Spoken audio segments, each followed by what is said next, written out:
एक ट्रक, 3 ट्रेनें और 288 लोगों की जिंदगी खत्म। यह दर्दनाक मंजर बालासोर में दिखा। ऐसा जख्म जो 4 दशक का सबसे गहरा जख्म साबित हुआ। कैसे हुआ यह हादसा? हादसे की पूरी टाइमलाइन, खौफजदा कर देने वाली हर तस्वीर दिल दहला देने वाली है। अपडेट यह है कि प्रधानमंत्री मोदी मौके पर पहुंचे, पूरे मामले की जानकारी खुद ली। बालासोर हादसा मानवीय चूक है, टेक्निकल फेल्योर है या फिर कोई साजिश है, इसकी जांच शुरू हो चुकी है। फिलहाल जो प्राथमिकता है वो रेस्क्यू ऑपरेशन का था, जो लगभग अब पूरा हो गया है। 1000 से ज्यादा लोग हॉस्पिटल में घायल हालत में पड़े हैं, पल पल जिंदगी और मौत की जंग लड़ रहे हैं। पूरा देश पूछ रहा है, आखिर 288 मौत का जिम्मेदार कौन है? जब भारत हाई स्पीड ट्रेनों की होड़ में शामिल हो रहा है, तब लाइफलाइन कही जाने वाली पैसेंजर ट्रेनों के सफर का अंजाम बालासोर जैसा होगा तो सवाल उठना लाजिमी है। 42 साल का सबसे बड़ा रेल हादसा जिसने पूरे देश को गमगीन कर दिया। प्रधानमंत्री मोदी खुद मौके पर पहुंचे, एक एक चीज को देखा और समझा। 288 लोगों की जान कैसे गई, अब इसकी पूरी जानकारी भी सामने आ गई है। हुआ यह था कि कोरोमंडल एक्सप्रेस बहनागा बाजार स्टेशन पर दूसरी ट्रैक पर आ गई। कोरोमंडल एक्सप्रेस लूप लाइन में चली गई। उस वक्त कोरोमंडल एक्सप्रेस फुल स्पीड में थी। ट्रैक चेंज होने की वजह से कोरोमंडल एक्सप्रेस उस ट्रैक पर खड़ी मालगाड़ी से टकरा गई। टक्कर की वजह से कोरोमंडल एक्सप्रेस की 21 बोगी डीरेल हो गई। 3 बोगी मालगाड़ी के ऊपर चढ़ गई। उसी दौरान यशवंतपुर हावड़ा एक्सप्रेस वहां से गुजर रही थी। यशवंतपुर हावड़ा एक्सप्रेस कोरोमंडल की डीरेल बोगियों से टकराई और उसकी पीछे की 2 बोगियां पलट गई। इस हादसे में दोनों ट्रेन की 17 बोगियों को सबसे ज्यादा नुकसान हुआ। जिस वक्त यह हादसा हुआ उस वक्त कोरोमंडल एक्सप्रेस में 1257 पैसेंजर थे, जबकि यशवंतपुर हावड़ा एक्सप्रेस में 1039 यात्री सफर कर रहे थे। कैसा था उस वक्त का मंजर? जो हुआ वो ह्यूमन मिस्टेक था या टेक्निकल फेल्योर? कैसे बालासोर बन गया डेथ ट्रैक? ये तमाम सवाल अब गहराने लगे हैं। मंजिल से पहले मौत का मंजर।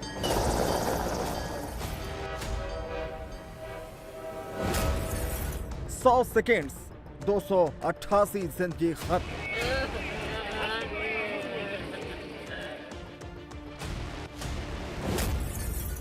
पुर्जा पुर्जा हो गई ट्रेन की बोगियां।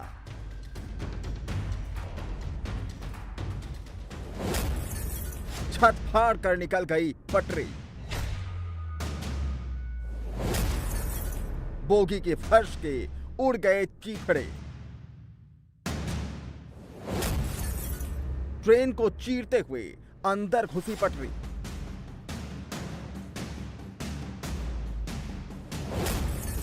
बालासोर का द डेथ ट्रैक।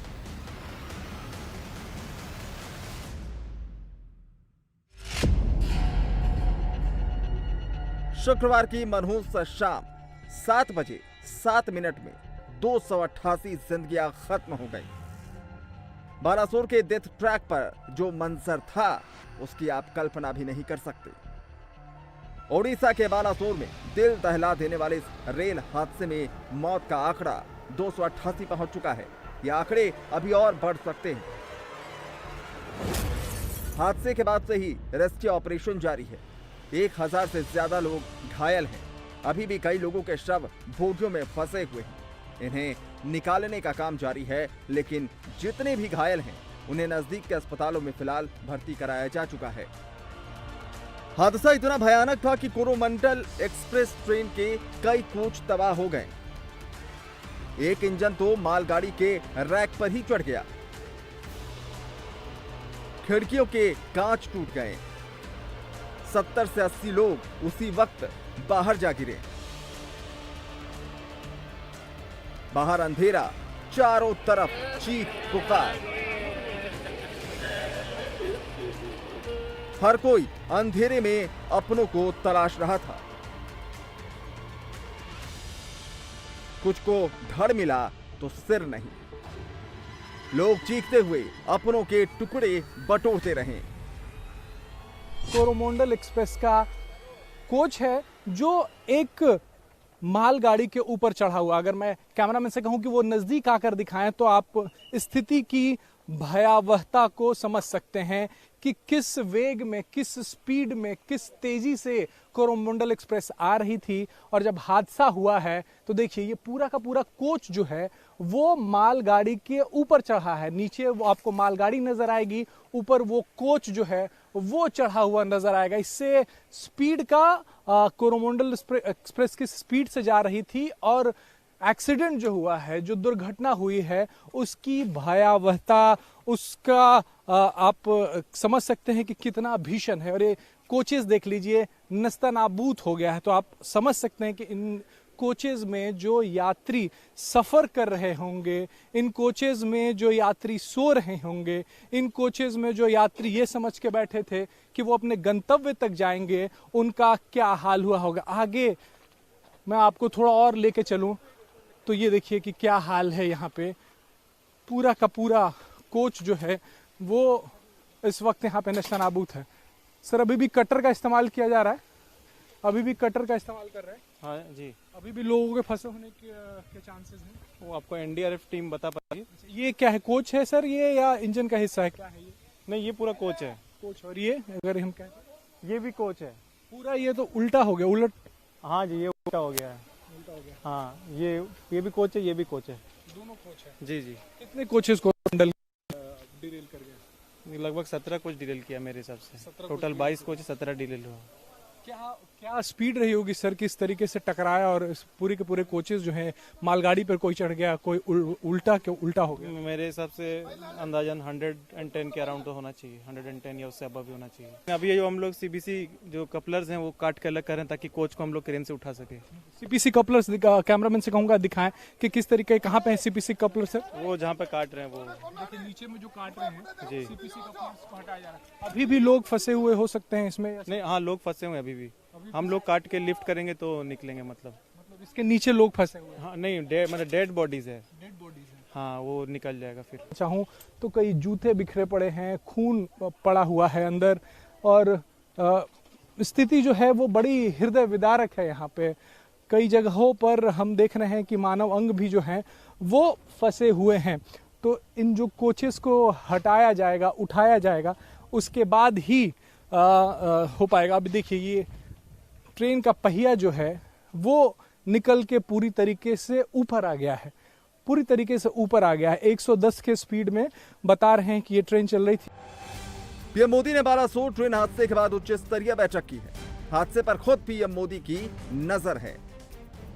आपकी जानकारी के लिए बता दें कि रेलवे तमाम ट्रेनों का बेस बेहद मजबूती से तैयार करता है। ये बेस कुछ इस तरह का होता है जो हजारों यात्रियों का भार झेल सके। लेकिन शुक्रवार रात जब हादसा हुआ तो रेल की पटरियां टूट गई और ट्रेन की बेहद मजबूत फर्श को चीरकर बोगी में घुस गई। इस तस्वीर को देखकर समझा जा सकता है कि हादसा कितना भयानक रहा होगा। ट्रेन में सवार लोगों की स्थिति क्या रही होगी।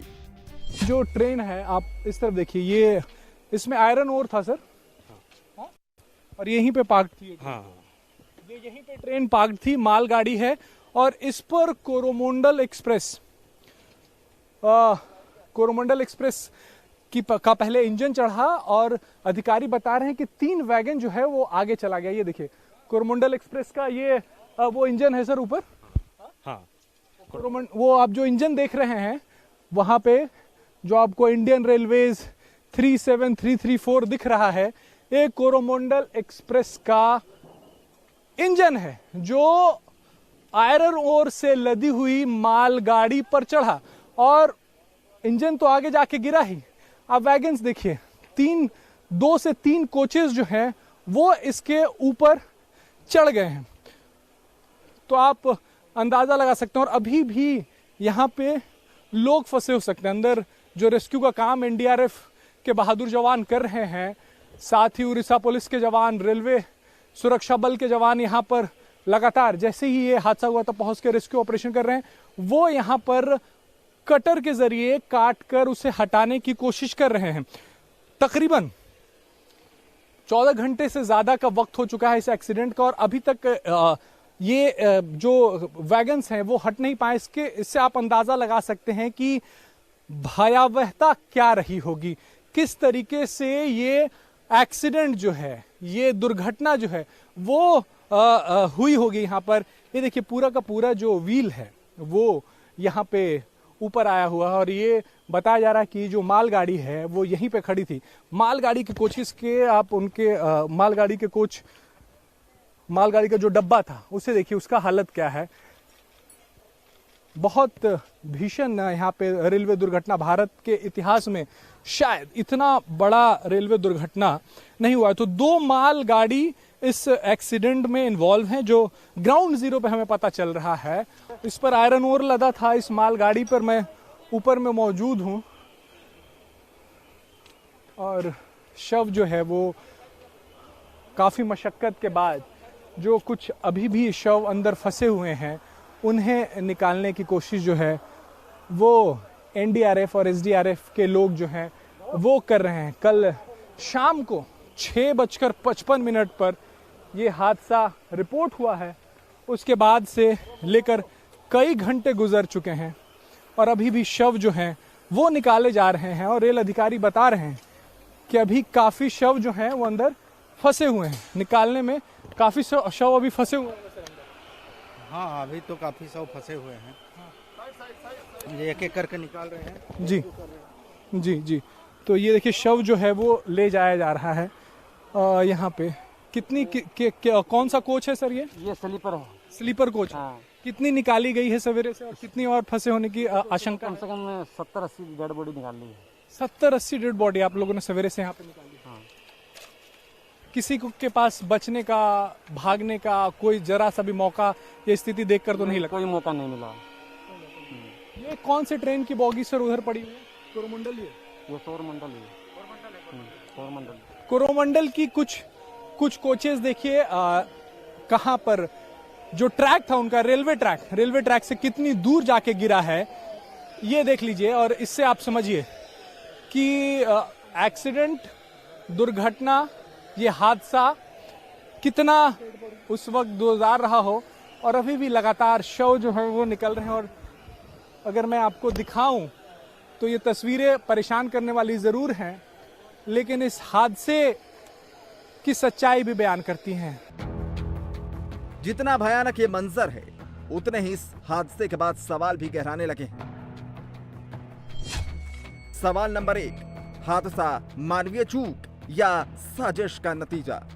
सवाल नंबर 2, क्या रेल पटरी के साथ हुई छेड़छाड़? सवाल नंबर 3, क्या पटरी की फिश प्लेट निकाली गई थी? सवाल नंबर 4, क्या रेलवे सुरक्षा कवच तकनीक फेल हो गया? सवाल नंबर 5, हादसे के बाद दूसरी ट्रेन क्यों नहीं रुकी? सवाल नंबर 6, क्या ट्रेन को रुकने का सिग्नल नहीं दिया गया? सवाल नंबर 7, क्या दोनों ट्रेनों में नहीं लगे थे एलएचबी कोच? इस भयानक रेल हादसे पर पूर्व रेल मंत्री दिनेश त्रिवेदी ने साजिश के एंगल से जांच करने की बात कही। उन्होंने दावा किया कि जिस तरह से हादसा हुआ, 2010 में इसी तरह का हादसा हुआ था जो जांच में साजिश निकला था। हम 2010 का उदाहरण दे रहे थे कि इसी प्रकार का एक दुखद हादसा हुआ था खड़गपुर बंगाल में, और उस समय शायद गीतांजलि गाड़ी थी, वो भी डीरेल हुई। और जैसे ही डीरेल हुई, एक गुड्स ट्रेन, यहाँ जैसे एक पैसेंजर ट्रेन आई, तुरंत एक गुड्स ट्रेन उसके ऊपर चढ़ गई। मेरे ख्याल से 180 के करीब लोग मारे गए थे और 8 से 10 महीने रात को उस इलाके में गाड़ी उस ट्रैक में नहीं चली थी। और इंक्वायरी कमीशन का रिपोर्ट था कि यह सैबोटेज था। तो इंक्वायरी कमीशन को हर एंगल देखना चाहिए। मैं ये नहीं कहता हूँ कि ये सैबोटेज है, मगर कोई भी एंगल को आप नकार नहीं सकते हो। मोदी सरकार के 2 मंत्री सुबह से घटनास्थल पर मौजूद हैं। रेल मंत्री अश्विनी वैष्णव सुबह से हादसे वाली जगह पर खुद मौजूद हैं। धर्मेंद्र प्रधान भी रेस्क्यू ऑपरेशन का लगातार जायजा ले रहे हैं। बहुत ही क्लियर है, एक एक्सीडेंट है जो कि कोरोमंडल एक्सप्रेस अपने जो पॉइंट है उस पॉइंट से लूप लाइन के अंदर गई है और जो वहाँ पे खड़ी थी मालगाड़ी उसको डैश किया है। बाकी सब कुछ जो कुछ है कॉन्सिक्वेंशियल, यानी एक पॉइंट ऑफ फॉल्ट है जिसकी इंक्वायरी होगी। अभी रेस्क्यू ऑपरेशन औपचारिक तौर पर खत्म नहीं हुआ। लेकिन विपक्ष इस हादसे पर सियासत पर उतारू हो गया। पश्चिम बंगाल के मुख्यमंत्री ममता बनर्जी ने बालासोर पहुंचकर दोनों ट्रेनों में एंटी कोलिजन डिवाइस नहीं लगाने पर सवाल उठा दिए। जरूर कुछ है, ये अच्छा से इंक्वायरी करके इतना लोगों को जिंदगी जैसे चला गया। मैंने तो सुना कि इसमें 500 भी हो सकता है। 3 डिब्बा अभी तक नहीं रेस्क्यू हुआ है। सारा कंप्लीट हो गया। आप कंप्लीट होने के बाद कितना हुआ? 238 कल था, उसका बाद आज का जो ऑफिशियल लगता है कल से हमारा पास 238 है, लेकिन मेरे को जानकारी में ये भी है कि मोबाइल में अभी तक हम पहुंच नहीं सका। ममता के सवाल जायज हैं, टाइमिंग खराब है, लेकिन सवाल जरूर उठ रहे हैं। क्या कवच सिस्टम होता तो हादसा सच में टल सकता था? दरअसल कवच ट्रेन डिफेंस सिस्टम है जिसे आरडीएसओ ने डेवलप किया है। इसके जरिए ट्रेनों को आपस में टकराने से रोका जा सकता है। यानी अगर एक ही ट्रैक पर 2 ट्रेनें हैं तो ऐसे में कवच सिस्टम दूसरी ट्रेन का पता लगाकर ट्रेन को पहले ही रोक देती है, जिससे ट्रेन आपस में टकराने से बच जाते हैं। इतना ही नहीं, अगर रेड सिग्नल है और ड्राइवर ने ध्यान नहीं दिया तब भी ऐसी स्थिति में कवच सिस्टम ट्रेन को रोक देता है। क्या हादसा टल सकता था? ये सवाल अब गहराने लगा है। हादसा कैसे हुआ, क्यों हुआ, कहां चूक हुई, इन तमाम सवालों के जवाब तलाशी जा रहे हैं। ये बर्थ किसी का ऊपर था, कोई शख्स ऊपर बैठा होगा, सो रहा होगा, और जब टक्कर हुई तो ये बर्थ जो है वो नीचे आ गिरी है। और यहाँ पे देखिए किसी महिला के जेवर जो हैं वो पड़े हुए हैं। स्थिति समझिए कितनी भयावह होगी। चारों तरफ कपड़े बिखरे हैं, सामान बिखरा है। अगर कैमरामैन आपको सामने दिखा पाए कोच के अंदर की तस्वीर तो आप देख के रोंगटे खड़े हो जाएंगे कि कोई अगर अंदर सो रहा होगा, कोई अंदर बैठा होगा, निश्चिंत तरीके से बैठा होगा, रेलवे पर भरोसा करके बैठा होगा, कई महीनों पहले रिजर्वेशन लिया होगा उसने और उस रिजर्वेशन के बाद यहाँ बैठा होगा।